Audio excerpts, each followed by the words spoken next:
Is this too loud? Like, can you hear like the fan in the background? Or A little bit, but it's not very loud. okay, perfect.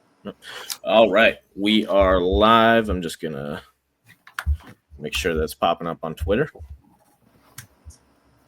Yep, we are good to go. All right, so welcome to another installation of the program Spotlight. Today, I've got the head coach and pitching coach of Justice University, a new baseball program in Chandler, Arizona. Zack Chilton, head coach, and Jake Suddreth, pitching coach. You guys want to introduce yourself? Tell us a little bit about your baseball background and the college.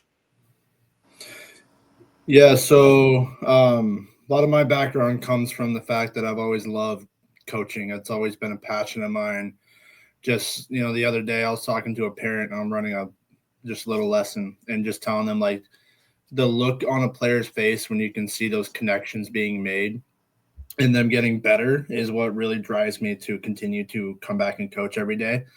So I started off playing at the Division II level out in South Dakota and got a lot of great experiences there. Really learned about the importance of the weight room side and how big that is, especially being a smaller D2. We were playing at a city park. We were practicing kind of wherever we could find, and it was just kind of, go out, get the job done. But then we actually had that structured weight room and strength and conditioning program, and that really showed me what sets a lot of college programs apart from others is the willingness to push their guys in the weight room and make them better through making their bodies healthier. And then after that, I came closer to home here in Arizona, went and played at the University of St. Catherine in San Marcos, California. They, played under an amazing coaching staff. Our hitting coach was Tom Bernansky. He's a World Series champion. Our head coach was Daniel Stang, who had, I think, 4 or 5 year stint in the big leagues. Our pitching coach is Dom Johnson, who is the personal pitching coach for guys like Joe Musgrove and Chris Davinsky. And so learning under them kind of the right ways to do it from almost a higher level, almost a big league level because of their experience and everything that they're able to bring to us. But also it kind of helped me to ignite even more of my want to coach and my want to be a difference maker in these players' lives, not only on the field, but off the field as well. And so now I've been coaching since 2020, started off just as the catching instructor for my old high school, worked my way into a head coaching job of a 16U team, worked all the way up to head coach of a 18U scout ball team, our national roster, and then worked through onto our collegiate roster as well, and did all that within 4.5, 5 years. And so for me, it really comes down to the fact that I want to be there every day is why I feel like I have such success as a coach and why Justice is willing to take a chance on me. Really sprinted through the coaching levels. Jake, how about you? Yeah. So my background. So I started off at Hawaii Pacific University. When I started out in college, I went there. Was there for a year. Redshirted. Went to Mason Community College. Almost got cut in the fall. Ended up that season as a single season in career saves record holder. Ended the season as an All-American. Went to BYU. Was the closer there for a year. Cut my second year, and basically just kind of bet on myself. They asked me if I wanted to, sit out that year and maybe potentially come back, and I just had to bet on myself. Was training and basically posted videos on social media, which kind of ties into a little bit about what we'll get into as far as the recruiting aspect of things. But I was able to put myself out there in front of people and take myself to a different level, ultimately by watching videos of other people throw and training myself from a throwing perspective. Got an opportunity to throw in front of Florida State and then committed on the spot when they said they wanted me.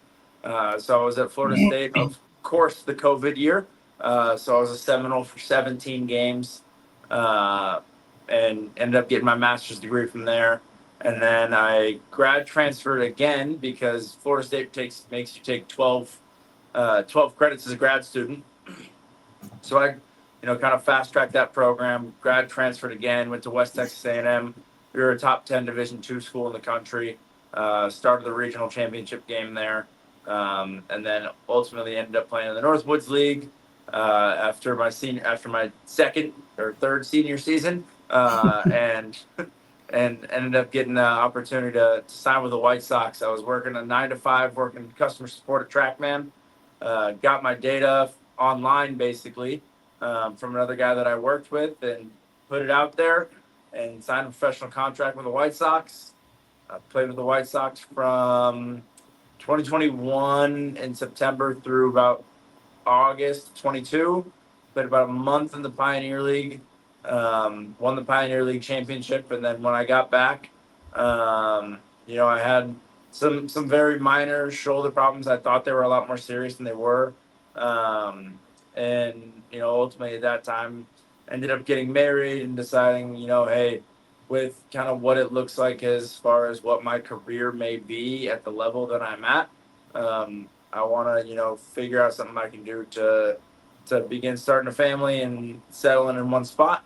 And from there ended up getting into coaches, getting into some lessons, and then it kind of fell in my lap that I was able to open up a facility.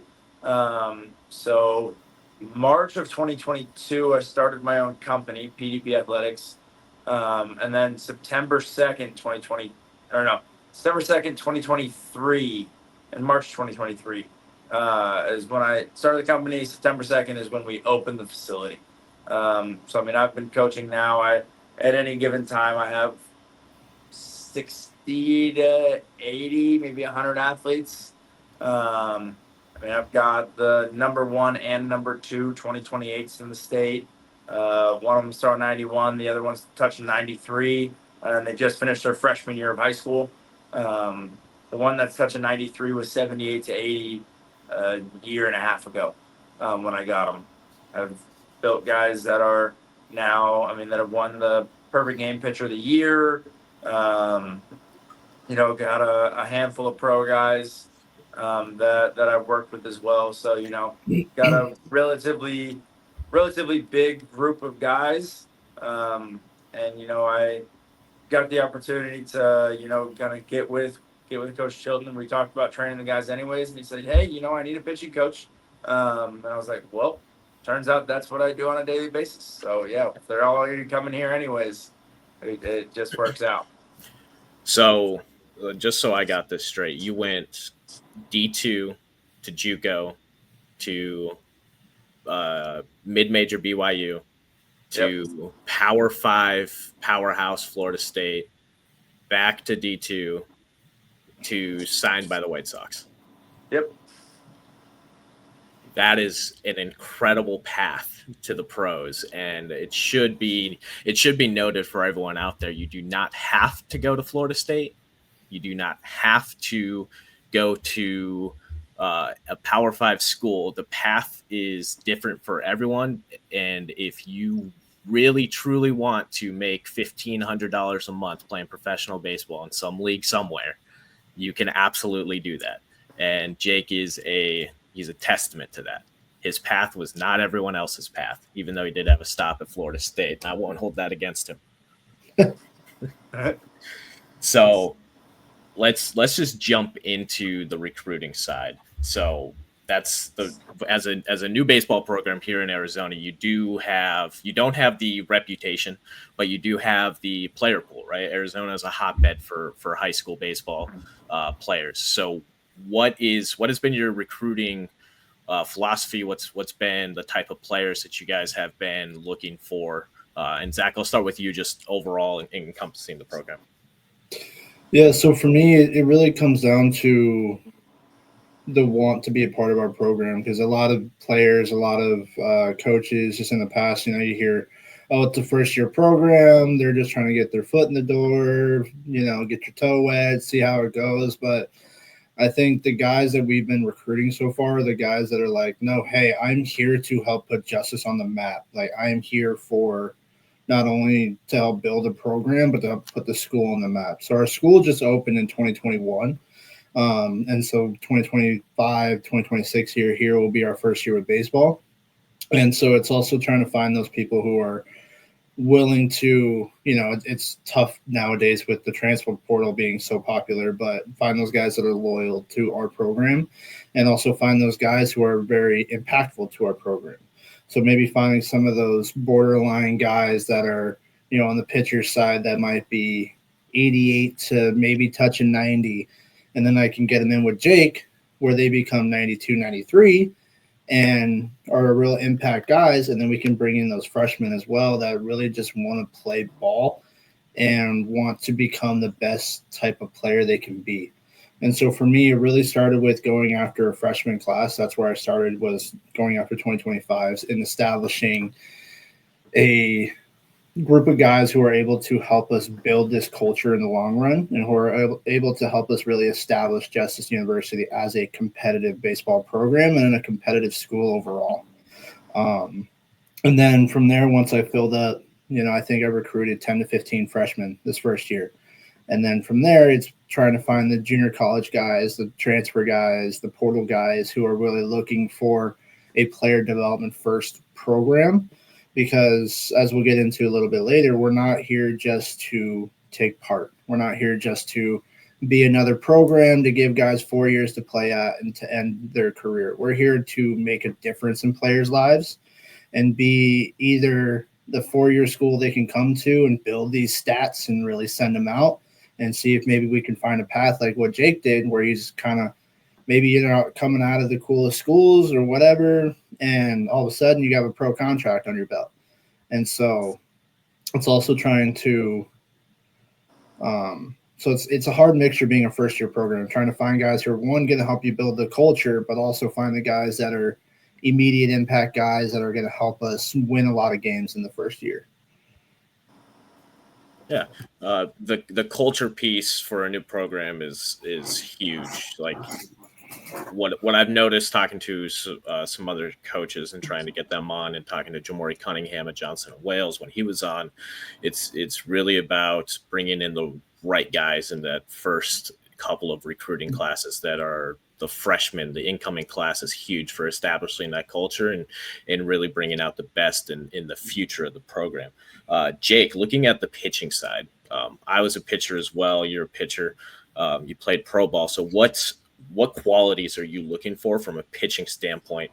Raw talent? Is it, do they need to be established? Is it the high spin rates? Are you looking into the analytics of the guys? Like what goes into it outside of the human, right? Because we all want to bring in the best humans we can. So what qualities do you look for as a player? I mean, honestly, I think we've looked at this very, very different. I think there's the pitching staff that we've kind of built here. Obviously, we've never seen any of these guys live, except maybe one or two guys that have come out here and thrown bullpens. But I think what we've been able to do with this pitching staff is comprise it with some guys that, hey, we've got a couple guys that we know right now. They may not have the velocity, but hey, this is a guy that will go out and compete. Will fill up the zone. We've got a couple of those guys. We've got a couple guys that have the just unbelievable raw athleticism that are just like unbelievably raw and need the work. We've got some guys that maybe seemed like they were more finished products. Got an opportunity a little bit bigger to start their careers, and for whatever reason, it just didn't quite pan out. I mean, I've seen that with myself as a player. I've seen that with guys that I've coached. I mean, whatever the reason is, culture based, or coach is trying to get you to do things that your body can't do. It's making things more difficult on guys, whether that's throwing strikes or being able to compete when they've got to look over their shoulder the entire time. Seeing, hey, if I throw one ball, the next guy's in the bullpen. I mean, I know that happened to me at my last school. We've kind of built a staff of a bunch of these different groups, and ultimately realized, like, we've got an entire 4 months in the fall. On average, the high school and college guys that I have trained, I mean, I'll see 3 to 5 mile per hour jumps in 4 months. I had a kid who was at a D3 school who committed there throwing 84, 86, topping 87. And that same kid hit 92 that same summer before he left. All of a sudden, he rolls into his D3 school, touching 92, touching 94 when he gets to the season. And they're like, what did we recruit? Well, we've got the ability to now do that. So, like, I'm not necessarily looking for the guy that throws the hardest or the guy that has the command. I'm looking for guys that ultimately are more moldable, more coachable.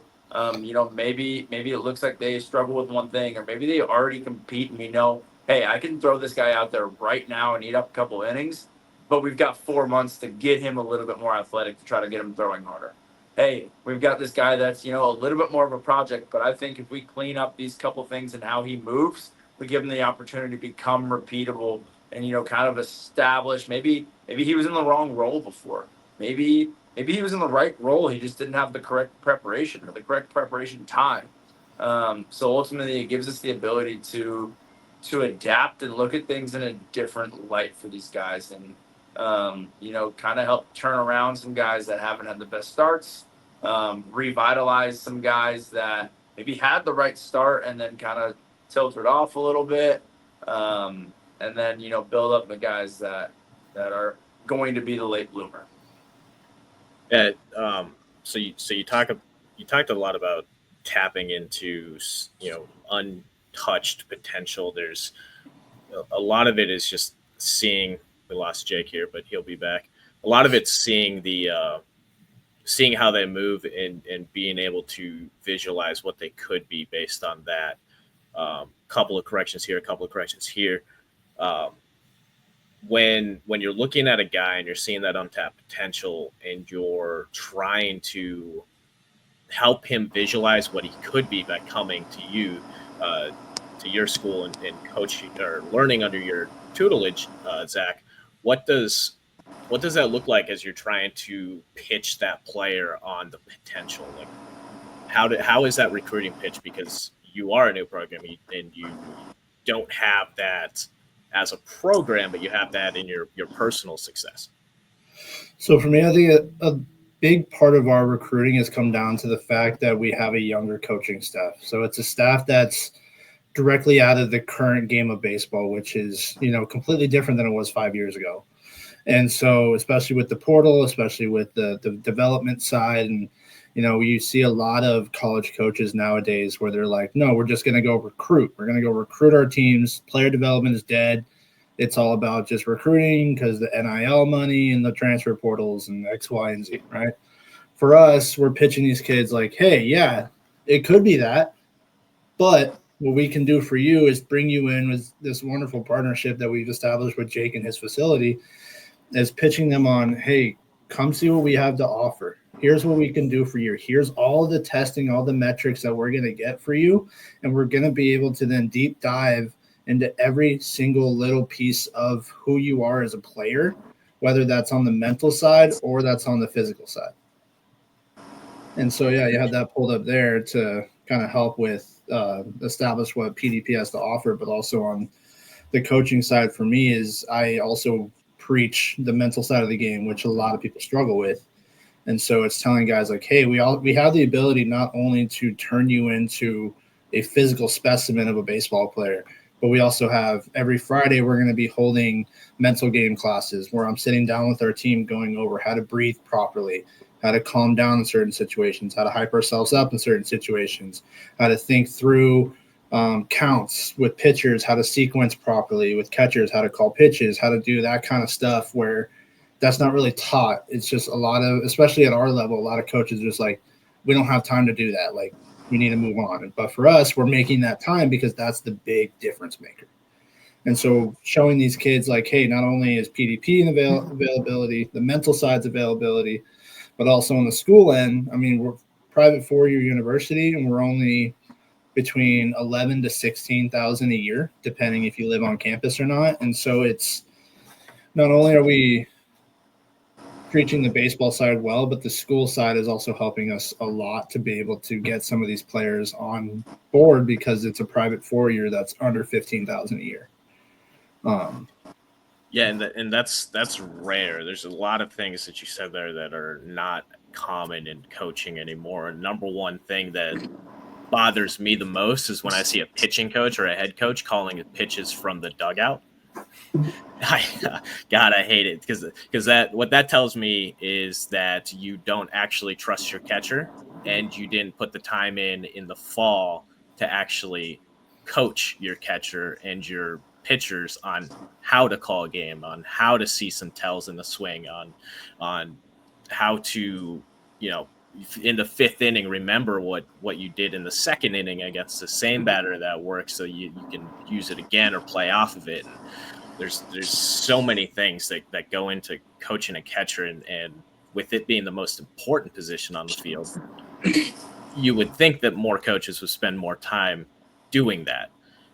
So are you saying that catchers that go to Justice University will be calling their own games, or Yeah, 100%. So I was a catcher. Like that's my background with baseball.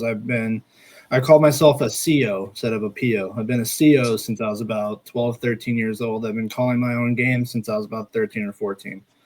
I've had run-ins with pitching coaches in high school where like they're like, I'm gonna call a game and they're calling pitches, and I'm in my head, I'm like, why does that doesn't make any sense. From the dugout side, you can see mistakes up and down, but you can't see mistakes left and right. And so that's where I really like to train our catchers is show them like, hey, you are not only the catcher of the game and the leader of the field and the quarterback of this team, but you're also the first pitching coach, right? You can see the mechanics changes or whatever it might be or the way a pitch might run and be able to correct that on the pitcher before Jake and I even see it from the dugout. And so having the catchers that are not only willing to get back behind the plate and just be dudes with receiving, blocking, throwing, but also be guys who are mentally going to destroy you. Like I think as David Goggins once said, I'm going to take your soul. And that's how I've always kind of been when it comes to pitch calling and being as a catcher is I'm going to make you look dumb and I'm going to laugh and I'm going to throw the ball around the field. Because I was trained so well by these former coaches I had, like J.R. House. He's the current third base coach for the Cincinnati Reds. I went to him with a lot of catching, hitting work. I went to guys like Tom Brunansky, Daniel Stang when I was playing at St. Catherine. They were big on really driving into catchers of, hey, here's how you properly call games. If you throw a breaking ball, go high fastball off that, and the different ways of edging versus tunneling versus – seeing tendencies in the hitter's swings. Are they stepping in the bucket? Are they starting close? How do they turn on an inside pitch? Those little things that you can see way easier as a catcher is what I really drive into them of, hey, this is how you're going to run a game. This is how you are the quarterback of this game. yeah, being mentally strong is the biggest part of being a catcher, outside of even blocking and having a cannon of an arm. You mentioned tunneling. You mentioned nibbling the edges. Pitch selection, playing off of each pitch. Jake, how does you as a pitching coach and what you guys do in the offseason at PDP going to, from a pitch design? How will that help your players in game to be able to maximize that mental training for the catcher and the pitch selection and playing? Yes, I mean we've got TrackMan at the facility, so we'll use that for our bullpens. We'll use that for our live at bats, for our inter squads, and ultimately give the pitchers and catchers knowledge of what is happening, how someone's arsenal plays. Obviously we'll have the pitch design work where we'll figure out how to try to optimize someone's arsenal, but with one of the biggest gripes that I have with how traditional pitch design goes is there are pitches that metrically say they shouldn't have a ton of success, but every time it's thrown, it's a swing and a miss. Like, hey, I don't care that pitch is supposed to be dead zone. We're going to keep throwing it because it works.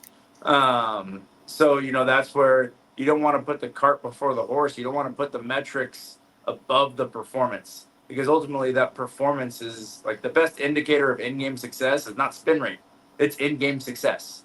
So, trying to arm pitchers with the knowledge, pitchers and catchers with the knowledge of like, hey, this is what your stuff does. this is a general idea of where it's going to play best, what types of swings or what types of hitters you're going to be able to attack with this pitch in this location. And giving them that knowledge, giving them that data. But at the end of the day, like when you actually get to a game, yeah, you can have a scouting report, but a scouting report's only good on what they did before. It doesn't tell you what they do today. You might have a guy that the scouting report says, yeah, he's never hit a curveball in his life, but that guy on curveballs today goes 4 for 4 with 4 home runs. Scouting report isn't going to tell you everything. Like I would almost argue that the wrong pitch thrown with the right conviction is going to be more effective than the right pitch with the wrong conviction.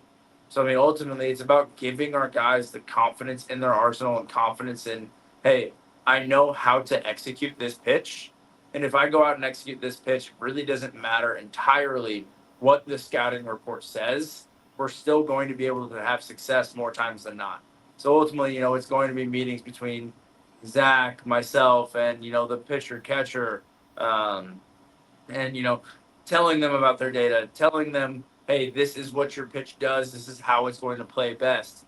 This is, I mean, this is what your pitch does, and hey, we thought it was going to do better in this location, but when you've thrown it here to our hitters, like no one's gotten a hit yet. So we need to keep working on the ability to throw it where we're having success. And using the technology that we have through TrackMan, through motion capture. We'll start every guy with a mocap in the fall to see, hey, biomechanically, this is exactly what you do. This is what you're doing. This is how it correlates to what your pitch does. So hey, you might think you cut your fastball, but it's actually because your torso rotated early, which is actually because you lost balance in your back leg. So breaking things down to arm them with the best way to be successful over time, and that's how we'll go from there. Yeah, a little personal story on the scouting report, as he mentioned. A guy might have the scouting report might say, curveballs, he can't hit him, can't touch him, and then he goes 4 for 4. Well, my first season overseas, we're playing a good team, we're playing them at home, and scouting report on their sixth hitter was breaking balls in, can't touch him, breaking balls in all game. He had 3 at bats against me, got to 3 straight 2-strike counts. I threw 3 straight breaking balls in, each one getting further inside, and he hits 2 doubles and a triple off of me. I'm following the scouting report. I give up 6 extra base hits all season, and 3 of them came in that game to the one guy that where the scouting report was completely wrong that day. So, and there's a lot of that in traditional data too. Like there's pitches that just perform in ways scouting reports don't think they should. Like for example, when I got to the White Sox, my rookie ball pitching coach says, "Oh yeah, you can't throw your sinker to lefties because it goes into their bat path." And all I could think of was like, "You guys know the video that got me signed was me throwing sinkers to lefties because my sinker isn't the traditional sinker. It's not going to go in their bat path. It's going to go past their bat path. Like there's pitches that perform as outliers, and when you start taking away what someone's had success with, like I think it comes into us needing to sit down with our guys and say, hey, what have you had success with in the past too? Like what has been your go-to? Hey, when you're facing a righty, what has worked best? When you're facing a lefty, what has worked best? And figure out why that happens, whether it's it might not be a metric piece, but it might be a deception piece. You just don't know. Like my sinker, metrically it was elite, but if game plan and traditional calling says that it's not going to work against lefties, but every time I throw it to lefties, it's a rollover, a swing and miss, you're taking something away from your pitchers when you kind of keyhole them into, hey, you have to follow this mold. Yeah, and I think that's a discussion to have at another time with people that are a little more higher level than me, and maybe one day I can get there. But I think minor league baseball is way too much about the box, 4 guys in there, who does the best on what this box is supposed to be, and then elevate them. Is Jake, am I on the right path here? Yeah, I mean, ultimately, a lot of it comes down to who got the most money. And and that guy's going to get the most opportunity. Hey, we signed this kid for $1 million, and this kid we gave the hat. The kid that got the $1 million, even if his ERA is a 9, and the kid that got the hat has a 2.6, hey, sorry, we have money invested in this guy. I And didn't want to say that. it's the truth. I mean, genuinely, it's the truth. And you look at the draft though, and I think this is one of the things that we, I mean, the kind of the goal of our program is like, obviously, you don't see a whole lot of NCCAA kids getting drafted in this year's draft, but what we have the ability to do is, help guys with career paths like myself, even to where, hey, maybe this guy spends 2-3 years with us, and now he goes from 86 when we got him to 96. Yeah. Like, hey, now that guy's got a chance to go get something to where he can get money. And you look at the draft, and you see videos of like that kid that was just drafted first. You see videos of him deadlifting 300 pounds when he was 14 years old. Like, there's not a mistake that these kids are getting drafted first. They're the hardest working. They're the physically strongest, most developed. And some kids follow a slightly later timeline. Some kids just have never had access to the right information to get them that strong. I think that's why even myself, like, I was a late bloomer. I was a guy that, I was 85, 87 in March of my senior year of high school. We got to the playoffs in kind of adrenaline hit, I guess, but I was 87, 89, touched 91. But even my entire freshman year was back down to 86, 87. It wasn't until I was 25 that I hit 95. Yeah. So, Yeah. ultimately, that's what we're trying to help guys with. Yeah, and the path, like you said, the path for everyone is different. You can go to, and just so players are aware, you can graduate as quickly as you want. You can graduate in 2 years if you really put in the time, right? If you do everything right, you can be out of a 4-year and onto your grad program and take advantage of the training of a 4-year school and transfer if everything aligns. You can transfer into a D1 with a 4-year degree and see what happens. Like, that's something you can absolutely do. So just because you start at Justice University doesn't mean, 1, you can't transfer, and 2, you can't get your degree from there. Talking about the path, Spencer Bivens, pitcher for the San Francisco Giants in the bullpen, I played against him in France. We were there. Our first season overseas was in France together. Played against him. He's a great guy. And then he comes overseas a couple years later. He goes from like 91, 92 in France to touching 97 and at Tread, and now he's in the bullpen for the Giants. I think he broke through and made his debut at 28, 29. Now so it's different path for everyone. It doesn't have to be the same. There is no cookie cutter way to maximize your potential as a human.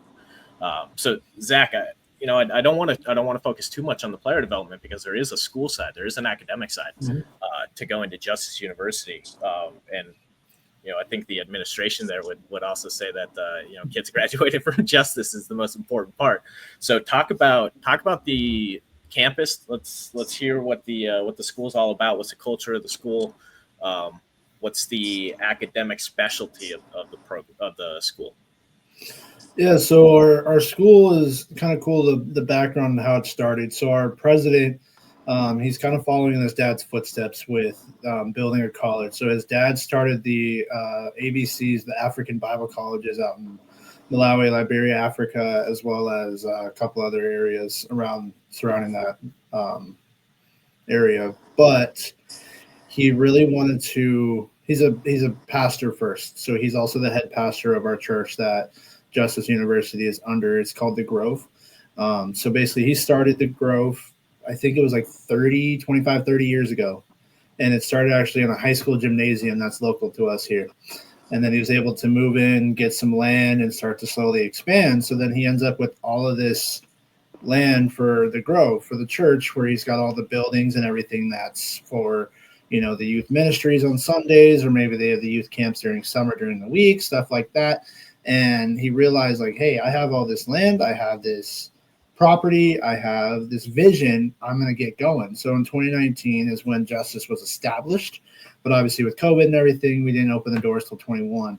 And so having the prior buildings and everything on campus is what's helping us keep our tuition rate low. There's not a lot of overhead for our university. And another thing is you see a lot of schools nowadays that are kind of like us. They're younger, smaller, newer, and they're shutting their doors because they're just not expanding the right way.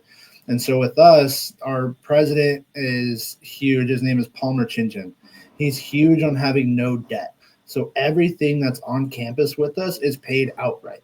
And like right now we're building a brand new field on campus, we're fundraising for the full project because he doesn't want any debt underneath the school, because then that's how we can keep our doors open. And so we're real big on community, really big on sustainability. Our entire worship hall on campus there is built from reclaimed wood from pallet mills and wood mills. The real big on comfortability. And so when you go into that building as well, you can sit anywhere for service. You can sit in couches, you can sit at tables, you can sit in pews, you can sit just in regular chairs. You can they're really big on making sure that you're comfortable and you're where you want to be and that you want to come there every day.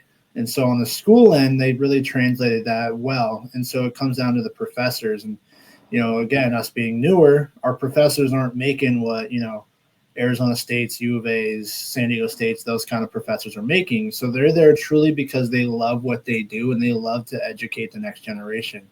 And I've even kind of picked the brain of some of the professors there. Like Professor Yelton, he's a part of the business degree, which is definitely by far the biggest program we have there in terms of degree path. But he'll go out into the community. He'll find local businessmen, business owners, general managers, people that are in those higher up roles that are really in charge of running businesses, and bring them in to give the real world lessons of, hey, this might contradict your textbook, but here's how the real world works. So that way, when we leave Justice, you're not only prepared to have success in Chandler, Arizona, but you're prepared to have success wherever you go in the world. And so they're really big on pushing people to go out and be a part of the mission trips where we go to other countries, whether it's a part of the church or just a part of the school. And then also on the degree program side, we just added a 6th degree program in kinesiology because that is massive when it comes to especially baseball players, but also to all athletes in general. Personally, that's what my degree path is kinesiology with a focus on biomechanics. But the school really had its claim to fame on the degree side with our international business degree. But what's cool about our school as well is they just added in with our education degree to be a teacher. Normally you have your 4-year degree and then you have a year of credential programming that you have to go through. But with Justice, they have now worked that in, so it's the same thing. So after 4 years, you're going to have your degree as well as your Arizona teaching credential. And so it's really trying to help our students streamline this process of preparing them to not only make an impact at Justice, but make an impact wherever they go after.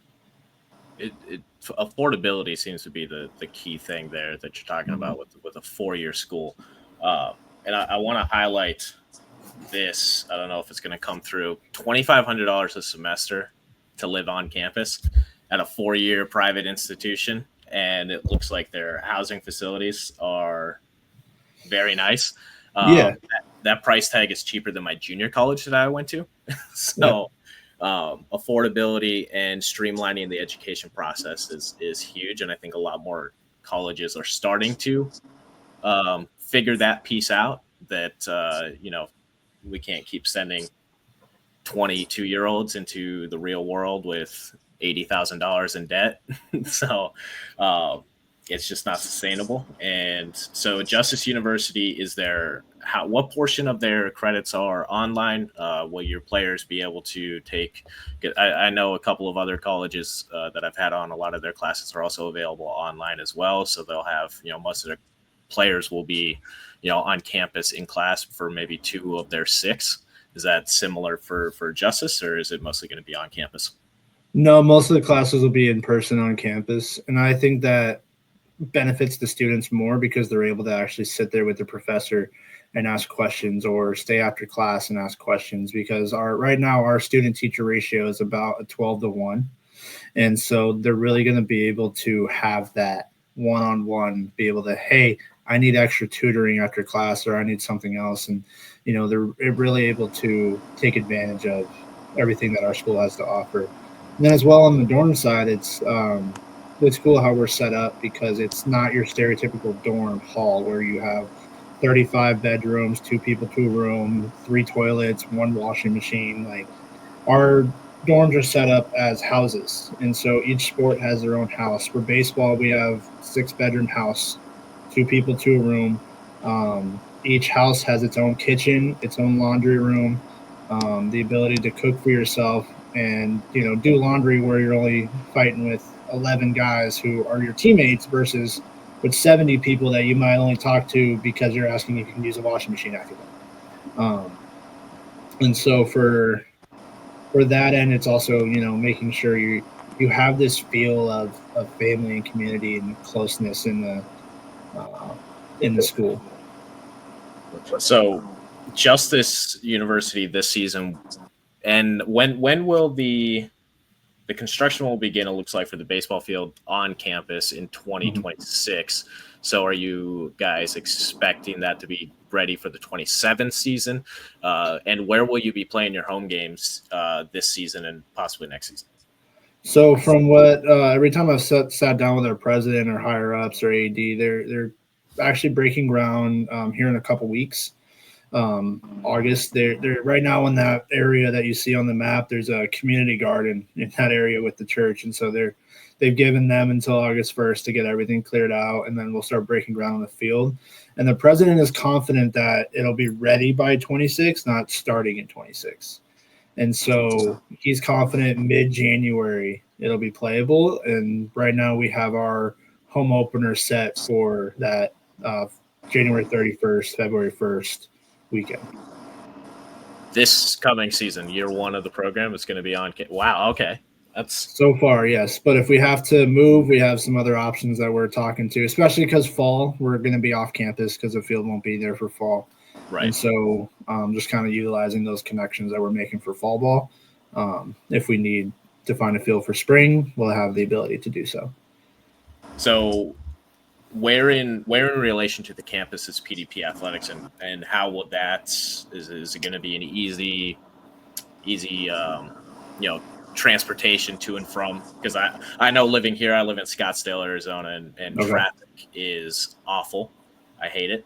I come from small town North Dakota, where there's probably more cows on the road than there is cars.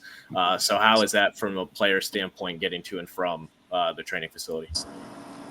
We're about 15 minutes away, roughly, but there's no highway to get there, really. I mean, basically, you're taking a couple main roads. I mean, you can take a highway, but you'd only be on it for a mile or two. So, I mean, it's a relatively easy transition. You're not going to run into a whole lot of traffic, especially during the times that we'll probably have the team in here. I mean, you might run into traffic maybe early morning, but we'll base when they're here around different class schedules. We may have guys come to the facility in different groups.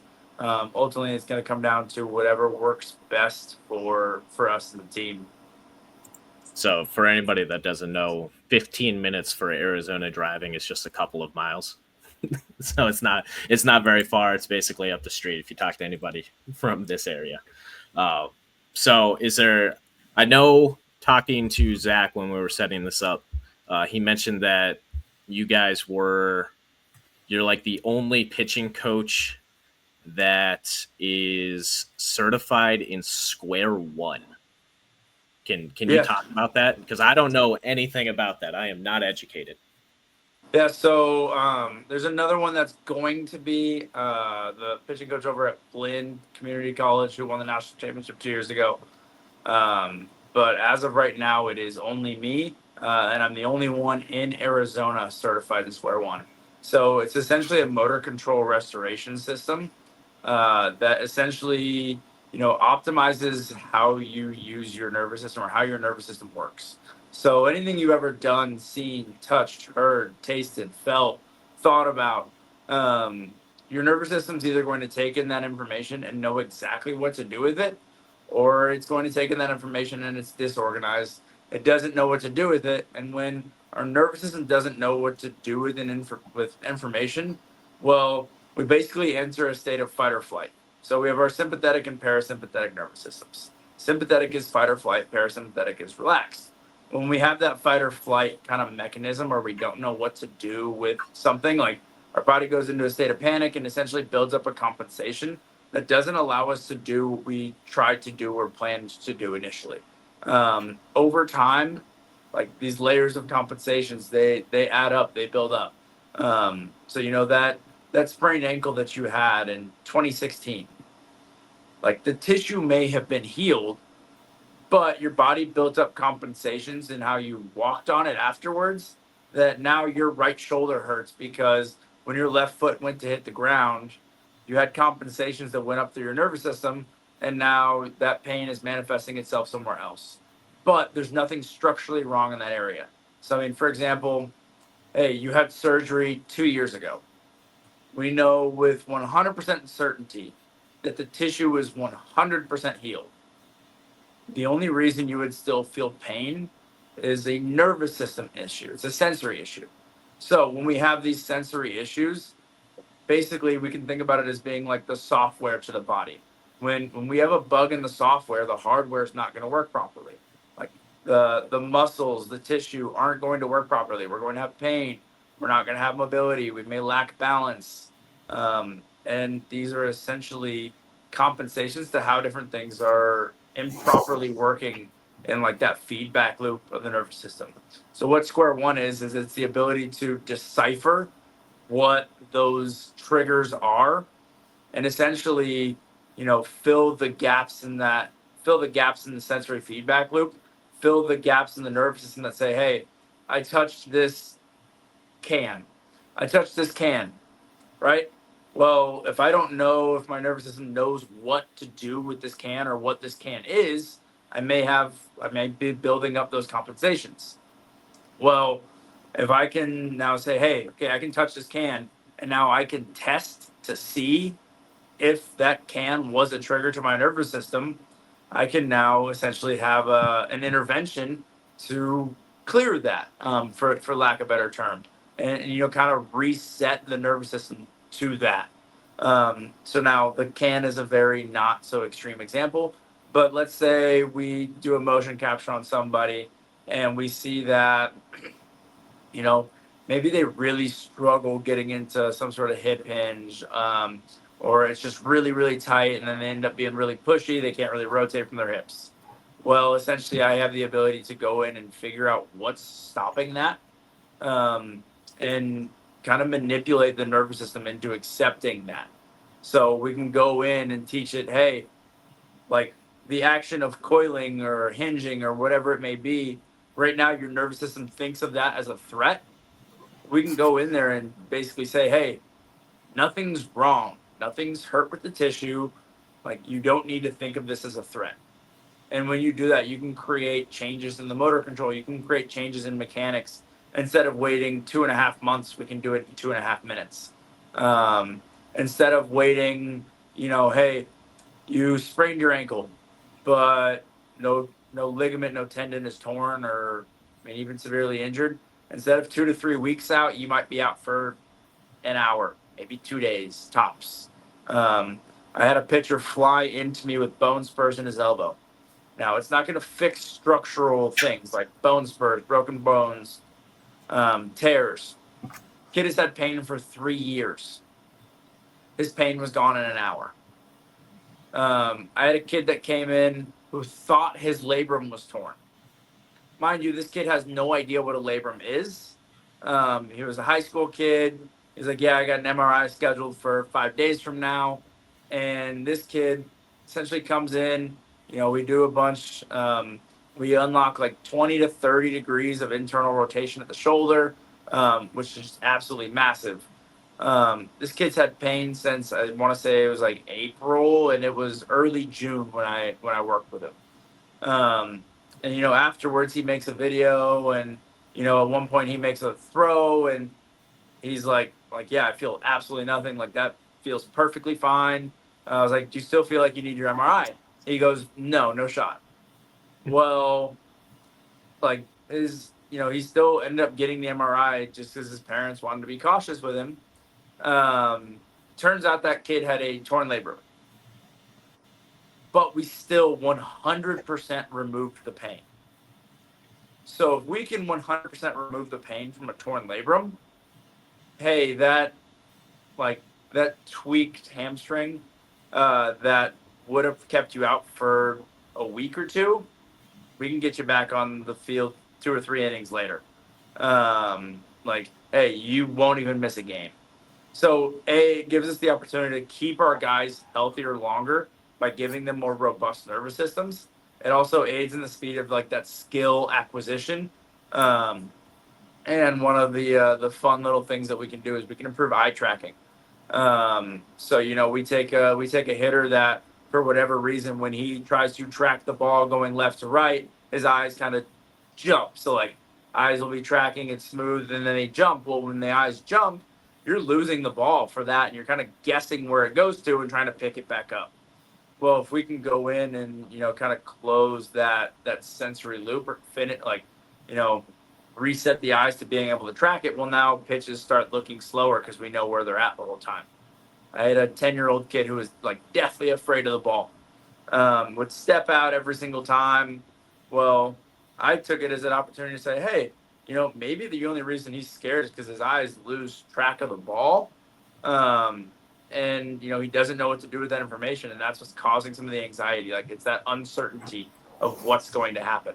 So I worked with him. The kid was hitting 181 in the first like month and a half of the season. He was striking out 1.5 times per game. Just like, really, really struggling. After the session that I did with him, working on how his eyes tracked the baseball, he hit 444 for the rest of the season, and he struck out 3 times in the next like 9 games combined. Um, you're able to create some pretty massive changes in how the eyes track, which isn't just important for hitters. The pitchers need to be able to pick up a target too. Um, you know, we're able to improve balance, which ultimately is going to give us more time to be repeatable in the delivery. So there's a lot of different applications from injury prevention to skill acquisition to eye tracking to general confidence to balance to not just injury prevention but injury recovery, that we can use this for to really really help our program. Mobility as well, I'm sure, right? You talked about him. Oh yeah, Huge. yeah. I had a player who his dad. So I did it on the player, got him to touch his toes. The dad had not touched his toes in 10 to 15 years. Like 6'6", 330. Like he's just a massive human being. They chalked him not being able to touch his toes to his size. Well, in 4 minutes back in April, I got him to be able to touch his toes. It's July, and every time I see him, he will go touch his toes just to prove that he still can. So that's the thing is it's not your stim machine that gives you mobility for 2-3 hours or for the rest of the day. This is creating lasting mobility changes. Um, you know, we can take a guy and do his. We'll use kinetisense, which is basically lidar technology that's doing movement screens for us. We'll see different mobilities and different things, and if we identify an area where it's like, hey, this is a problem area, well, we can go fix that in a matter of minutes instead of giving you a 2.5 month program to try to stretch and pull on the same muscle, which never seems like it works. I need to schedule an appointment and come see you. Have some issues I can work through. We're closing in here on 10 a.m. There's so many more things that we could jump into, and we didn't really even get into too much on Justice University as an academic school and the housing situation. So I want to invite you guys back on here in a couple of months and check on the progress in September or October with the baseball program, and then also dive back into the university itself because it is so new. I know you guys have jobs to get to. I unfortunately also have a daytime job to get to. So we're going to end it here. I hope this was as valuable to the players and coaches as it was to me, learning a lot about what you guys are doing. And I thank you guys for coming on and taking the time out of your day to do this with me. Absolutely. Thanks for having us. I'll have you guys stick around here for a minute. Yeah.